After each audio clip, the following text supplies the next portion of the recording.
नमन New York अपने business meeting के लिए गया था और अब वहां का सारा काम खत्म करके आज इंडिया लौटा था। नमन मुंबई एयरपोर्ट पर इंतजार कर रहा था अपने ड्राइवर का, क्योंकि उसके ड्राइवर ने बोला था कि वो एयरपोर्ट पिक करने के लिए आने वाला है। काफी टाइम हो गया लेकिन वो नहीं आया और ना ही उसका कॉल लग रहा था। कुछ देर बाद नमन का फोन भी स्विच ऑफ हो गया क्योंकि चार्ज नहीं था। इंतजार करते करते बहुत टाइम हो गया था, तो नमन ने सोचा कि वो टैक्सी से ही चला जाए। फिर वो अपना सारा सामान लेकर एयरपोर्ट से बाहर निकला और टैक्सी की राह देख रहा था कि कोई आए। तभी एक टैक्सी आते देख नमन उसे हाथ दिखाकर रोका और जैसे ही बैठने गया तो एक लड़की दूसरे साइड से टैक्सी में बैठ गई। नमन ने कहा कि ये टैक्सी हमने रोकी है। वो बोली, क्या हुआ, बैठी तो मैं पहले ना, आप दूसरी टैक्सी ले लो। नमन फिर उससे कहा कि आपको किस तरफ जाना है। उसने कहा, मैं कहीं भी जाऊं, आपको उससे क्या मतलब है। उसका ये सब सुन के नमन को थोड़ा सा गुस्सा आने लगा। एक तो मैं कब से इंतजार कर रहा हूं, मेरा ड्राइवर नहीं आया और ये इधर मुझसे बहस कर रही। फिर नमन भी टैक्सी में बैठ गया और बोला, भैया चलो। वो लड़की ज्यादा कुछ भी नहीं बोली और आगे चल के उसका घर आ गया। तो वो नमन से पहले ही उतर गई और नमन टैक्सी से आगे निकल गया। फिर जब नमन को प्यास लगा तो वो पानी पीने के लिए पीछे वाले सीट से पानी की बोतल लेने गया तो देखा उधर एक छोटा सा हैंड पर्स था जिसमें एक पैन कार्ड, आधार कार्ड और एक छोटी सी डायरी थी। वो पर्स उस लड़की का था। नमन ने ड्राइवर को बोला कि देखो, ये उस लड़की का पर्स इधर छूट गया है, तुम इसे पुलिस स्टेशन में जाके जमा कर देना।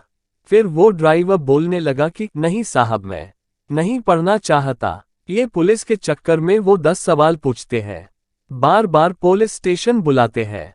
मैं ठहरा एक ड्राइवर, दिन भर गाड़ी चला के कुछ पैसे कमाता हूँ। अगर पुलिस स्टेशन के ही चक्कर काटते रह गया तो खाऊंगा क्या। साहब, ये काम आप ही कर दो, आप पुलिस स्टेशन जाके जमा कर देना। फिर नमन ने सोचा, ठीक है, मैं एक जिम्मेदार नागरिक होने के कारण ये तो कर ही सकता हूँ। और फिर नमन का घर आ गया। नमन ड्राइवर को उसका भाड़ा देकर उतर गया। नमन के घर में नमन के अलावा उसके मम्मी पापा रहते हैं। नमन उनसे मिला, उनका हाल चाल लिया और पूछा कि ड्राइवर आया क्यों नहीं एयरपोर्ट पर मुझे लेने। तो माँ ने बताया कि रास्ते में गाड़ी खराब हो गई। उसने तुम्हें कॉल किया लेकिन तुम्हारा फोन ऑफ था, तो उसने घर पर कॉल करके बताया कि वो गाड़ी ठीक करवाने के लिए जा रहा है। नमन ने कहा ठीक है और अपने कमरे में आराम करने चला गया। जब नमन शाम को सोकर उठा तो अपना कमरा ठीक करने में जुट गया, जो बहुत बिखरा हुआ था। तभी नमन को उस लड़की का पर्स दिखा जो उससे गाड़ी में मिला था। नमन ने उसे खोला तो उसमें डायरी था।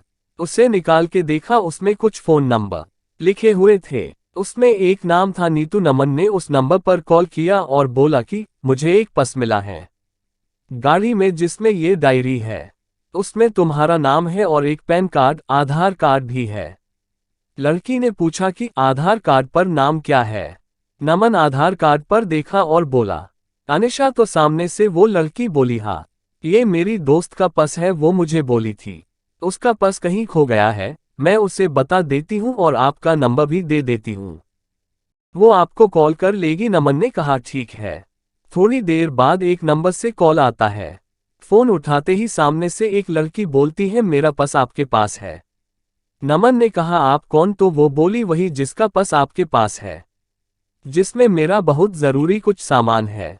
नमन ने कहा, हाँ मेरे पास है, तुम उसे टैक्सी में भूल गई थी। वो बोली, हाँ, कल आप मुझे दिल्ली कैफे में मिलकर उसे लौटा सकते हैं। मैंने कहा, हाँ। वो थैंक यू बोलकर फोन रख दी। अगले दिन नमन कैफे गया उसका पर्स लौटाने के लिए। नमन टाइम पर पहुंचा था लेकिन अनिशा लेट थी। नमन रुका था उसके लिए। कुछ देर बाद वो आई, पर आज वो बिल्कुल अलग ही लग रही थी। उसके लंबे घने बाल थे जो खुले हुए थे। उसने सफेद और नीले रंग का सलवार कुर्ता पहना था। कानों में सुंदर से झुमके थे। नमन उसे बस देखता ही रह गया। वो धीरे धीरे नमन की तरफ चली जा रही थी। नमन का ध्यान ही नहीं था, वो बस उसे देखे जा रहा था। फिर वो बोली, हेलो, ध्यान कहाँ है, आपसे मैं कुछ पूछ रही हूँ। थोड़ी ही देर में अनिशा आई। वो बहुत सुंदर दिख रही थी।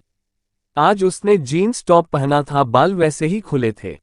वो जैसे जैसे आगे चल के आ रही थी, उसके बाल उसकी आंखों के तरफ आ रहे थे। वो उन्हें ठीक करती हुई आ रही थी और वो आके नमन के सामने वाली कुर्सी पर बैठ गई। वो शांत थी। नमन ने पूछा, कॉफी? वो हल्की सी मुस्कुराहट के साथ बोली, हाँ। नमन ने वेटर को कॉफी के लिए बोला और अनिशा से बोला, चलो अब बताओ क्या बात है जिससे तुम परेशान हो। पहले तो वो कुछ नहीं बोल रही थी। फिर नमन ने कहा, बोलो कुछ। वो बोली कि मैं मुंबई में अकेले रहती हूँ, यहाँ अपना करियर बनाने के लिए आई हूँ। ये बोलते बोलते वो चुप हो गई। मैंने कहा, हाँ आगे बोलो, इसमें क्या है? ये तो अच्छी बात है कि अपने करियर पे इतना ध्यान दे रही हो। फिर वो बोली, लेकिन अब नहीं हो पा रहा है। मेरा काम में बिल्कुल ध्यान नहीं रहता है। मुझे अपने बॉस से बहुत बार डांट सुननी पड़ती है और उसने तो ये तक कह दिया कि अगर ऐसा ही चलता रहा तो वो मुझे नौकरी से निकाल देगा। 2 महीने हो गए हैं मेरे इस वार्ताओं से, मुझे रोज डांट पड़ती है। मैंने उससे पूछा, आखिर ऐसा क्या हो गया है कि तुम इतनी परेशान रहती हो? वो चुप हो गई। फिर से थोड़ी देर बाद बोली, मुझे कैंसर हो गया है। ये सुनकर नमन घबरा गया। वो बोलती रही कि 2 माह पहले मैंने चेकअप करवाया था तो डॉक्टर्स ने बोला कि मुझे कैंसर हो गया है और अभी 2nd स्टेज पर है। ये सुनकर मैं तब से परेशान रहती हूँ। कैसे मैं सब करूँगी? मेरा इस दुनिया में कोई नहीं है। मैं बचपन से ही अनाथ हूँ, बस कुछ ऑफिस के दोस्त हैं। मैं ये बात अपने ऑफिस में भी नहीं बता सकती कि अगर बॉस को पता चला तो वो मुझे कहीं नौकरी से निकाल ना दे। 3 महीने पहले ही मेरा प्रमोशन हुआ है, मुझे हेड ऑफ डिपार्टमेंट बनाया है और ये सब हो गया है। मैं अब क्या करूं, कुछ समझ नहीं आ रहा है। ये सब सुनकर नमन धीरे से उसका हाथ अपने हाथ में लिया और बोला, तुम अकेले नहीं हो, मैं तुम्हारे साथ हूं। और वो चुपचाप नमन को देखने लगी। नमन ने कहा, हाँ तुम सही सुन रही हो। मैं तो उसी दिन से तुम्हें पसंद करने लगा था, जिस दिन तुम अपना पस लेने के लिए मुझसे मिलने आई थी। ये सब सुनकर उसने अपना हाथ पीछे कर लिया। फिर नमन ने पूछा, क्या हुआ, हाथ क्यों हटा लिया तुमने? और वो बोली, नहीं ये सब ठीक नहीं है। मेरी जिंदगी का भरोसा नहीं है और मैं तुम्हें मेरे वजह से कोई परेशानी नहीं दे सकती। फिर नमन उसे प्यार से समझाया कि नहीं, तुम मुझे कोई परेशानी नहीं दे रही हो। अनिशा, मैं तुम्हारा ध्यान रखना चाहता हूँ। मैं तुम्हें अपनी जिंदगी का हिस्सा बनाना चाहता हूँ। मैं हमेशा तुम्हारे साथ रहूंगा और कभी भी तुम्हें अकेला नहीं छोड़ूंगा। फिर वो बोली, नहीं तुम समझो, कल को पता नहीं मैं रहूं या ना रहूं, तुम क्यों खुद को किसी की परेशानी में डाल रहे हो? फिर नमन ने उसे बहुत समझाया लेकिन वो नहीं मानी और वहां से चली गई। नमन उसके पीछे पीछे गया, उसका हाथ पकड़ के रोका और उससे कहा कि तुम्हें कभी भी किसी भी चीज की जरूरत हो तो मैं हमेशा तुम्हारे साथ रहूंगा। और फिर अनिशा वहां से चली गई। नमन हर रोज उसका हाल पूछता था कि वो डॉक्टर के पास चेकअप के लिए गई कि नहीं, टाइम पर सब दवाएं ले रही है कि नहीं। उस दिन के बाद से नमन ने कभी भी उसे अकेला महसूस नहीं होने दिया। नमन हर रोज उसे फोन करता था और उसका हाल पूछता था। 4 महीने हो चुके थे इस तरह बात करते करते। एक दिन नमन से शाम को फोन पर बात करते करते अनिशा बेहोश हो गई। नमन उसे पुकारता रहा लेकिन वो कुछ भी नहीं बोल रही थी। नमन तुरंत उसके घर जाने के लिए निकल गया। उधर पहुंचा तो देखा कि अनिशा के घर पर कोई भी नहीं था। फिर उसके पड़ोसियों से पूछा तो पता चला कि वो उसे हॉस्पिटल लेकर गए हैं। मैं तुरंत हॉस्पिटल पहुंचा। इंक्वायरी डेस्क पर उसके बारे में मैंने पता किया और उसके रूम के तरफ गया। वहां देखा 2 से 3 लोग खड़े थे जो अनिशा को हॉस्पिटल लेकर आए थे। नमन ने फिर उन लोगों से पूछा कि क्या हुआ था अनिशा को, तो वो लोग बोले कि अनिशा अपने घर में बेहोश होके गिर गई थी। वो तो ऊपर वाले का शुक्र था कि उसके घर का दरवाजा थोड़ा खुला हुआ था तो एक बच्चे का बॉल खेलते खेलते उसके घर में चला गया। तो जाकर हमने देखा कि ये बेहोश पड़ी थी। अनिशा यहाँ अकेले रहती है तो हम उसे हॉस्पिटल लेकर आ गए। तभी आईसीयू से एक डॉक्टर निकलकर बाहर आए और बोले कि अनिशा की हालत बहुत खराब है, हमें तुरंत उसका ऑपरेशन करना पड़ेगा। नमन ने पूछा कि डॉक्टर साहब, ऑपरेशन के बाद अनिशा बिल्कुल ठीक तो हो जाएगी? डॉक्टर ने कहा अभी कुछ बोल नहीं सकते हैं। नमन ने कहा डॉक्टर आप ऑपरेशन की पूरी तैयारी कर लीजिए और पैसे की बिल्कुल भी फिक्र ना करें। ये सुनकर डॉक्टर चले गए। पूरे 5 घंटे बाद डॉक्टर ऑपरेशन रूम से बाहर आए। नमन जल्दी से डॉक्टर के पास गया और पूछा अनिशा अब कैसी है। डॉक्टर ने कहा अब खतरे की कोई बात नहीं, ऑपरेशन सक्सेसफुल हुआ, अब सब कुछ ठीक है। यह सब सुनकर नमन के जान में जान आई। उसने पूछा क्या मैं अब अनिशा से मिल सकता हूँ। डॉक्टर ने कहा अभी नहीं, कुछ देर बाद आप मिल सकते हैं।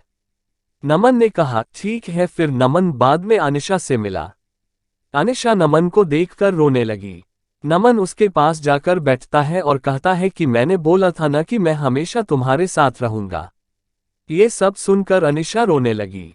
नमन ने उसे चुप कराया और कहा अरे अभी अभी तुम्हारा ऑपरेशन हुआ है, ऐसे में तुम्हें रोना नहीं चाहिए। दोनों बहुत देर तक एक दूसरे का हाथ पकड़कर बैठे थे। फिर वो दोनों घर आए। नमन अनिशा का बहुत ध्यान रखता था।